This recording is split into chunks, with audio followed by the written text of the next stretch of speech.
Well, hello Peter. Long time since I've done a video, but here we are in the engine bay of Muriel. Incidentally, connected the battery up and she almost fired, but there just wasn't quite enough juice left in the battery for it to fire. So I've put my old jump pack on there and it fired straight away. So yeah, quite amazing really, because it's been a long time since she's been parked in here. So I'm just doing a bit of experimenting ready for tomorrow. Want to try and get George to move tomorrow. George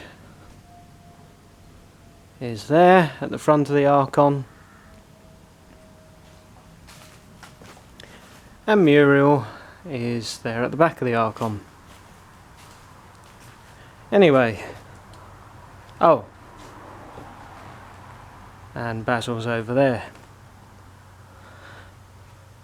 So, removed the air box and disconnected all the breather pipes over there and there, and you probably know this, but actually the car runs without the air box. Little bit lumpy of course, because I suppose the airflow isn't regulated, whereas it is when it's going through the air filter and the airbox. But yeah, it runs, it starts, it runs. So I was then looking at the part which people are suggesting might be suspect, which is this, which I believe is either a sensor unit or something like that that relates to the injector. Anyway, that's the part that I found on eBay, and I sent you a link earlier this evening, just because I'm curious as to what this bit does. Anyway, so as I say, remove the airbox and the breather pipes, and the car starts fine and runs fine. So I then thought, well, what happens when I disconnect this part, which is easy to get at, and I've got the correct Allen key there, or torque key, whatever that's called, for removing the one bolt that keeps that in place. The rest of it just unclips. It just sort of clips into this housing here. That clips on there, and you push that metal bit down and it's clipped into place. Anyway, so I wanted to know what happened if I disconnected that.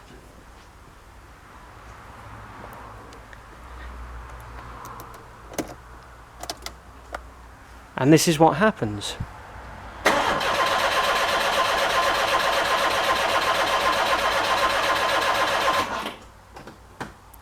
Yeah, nothing. Starter motor spinning, but nothing else.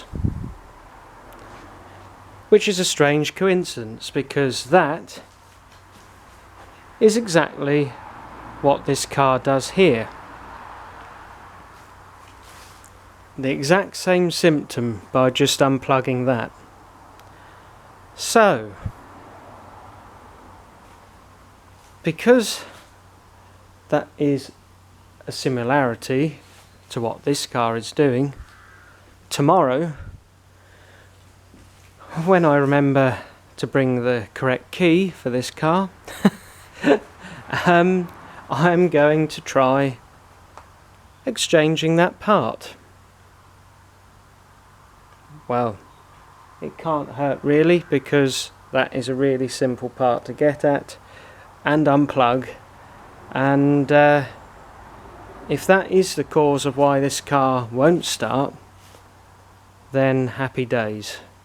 I can get it to start, I can get it to move, and if I feel like it, I might as well go for that one on eBay, which looks identical to this, and fit it to this car, so that both cars can be started and moved should they ever need to be.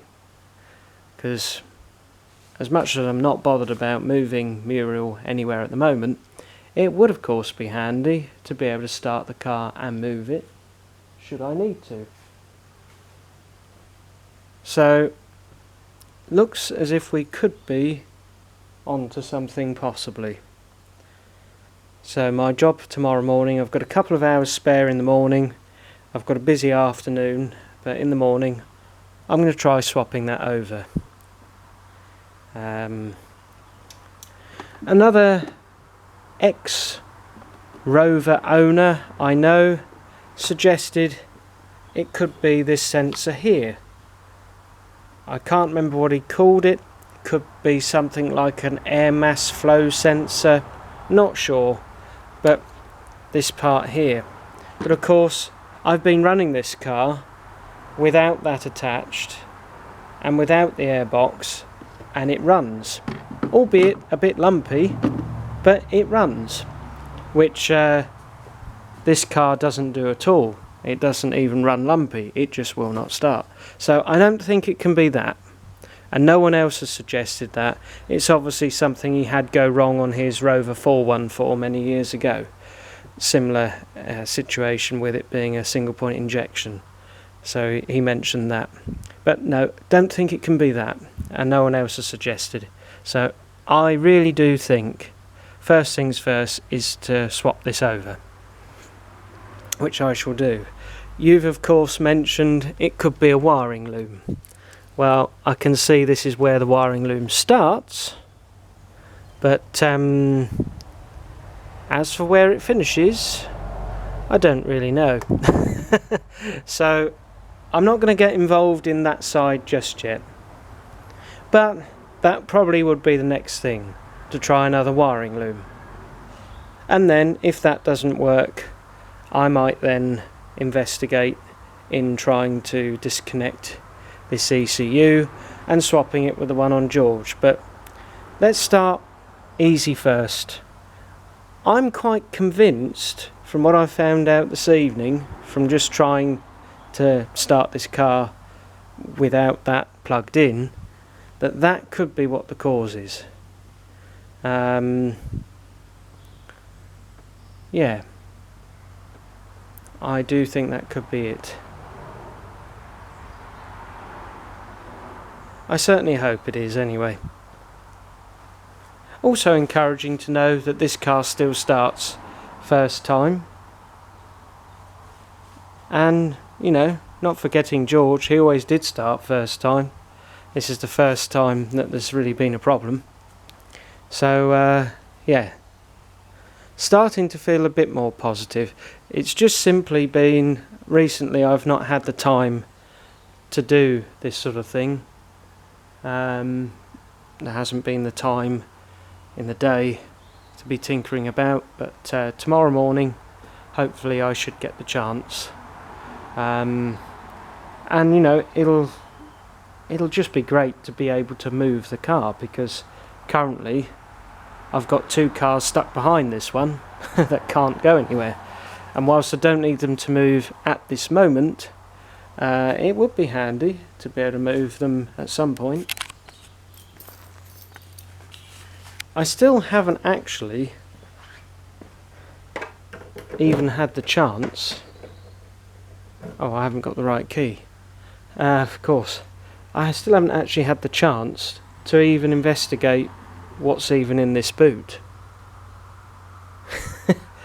Obviously it's stuff that you loaded in there, and of course I believe it's Rover 25 seats, but it's been that hectic lately with things going on, and not having the time to do anything relating to cars. I've just not been able to have a look, so I will get to have a look at some point.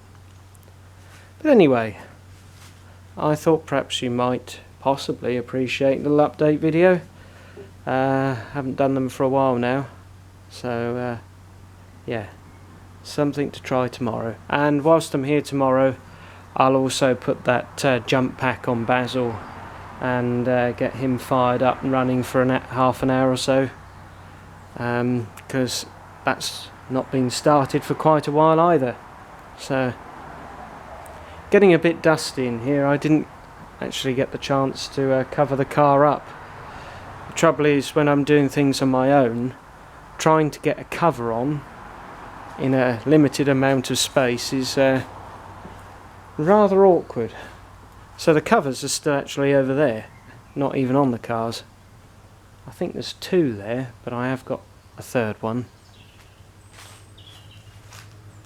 Anyway, I've rambled on for far too long, and I'm sure you've got things to do, and so have I. So I shall wind this video up, and I will do another video tomorrow if we have some success. Fingers crossed. Anyway, thanks for watching, and bye for now.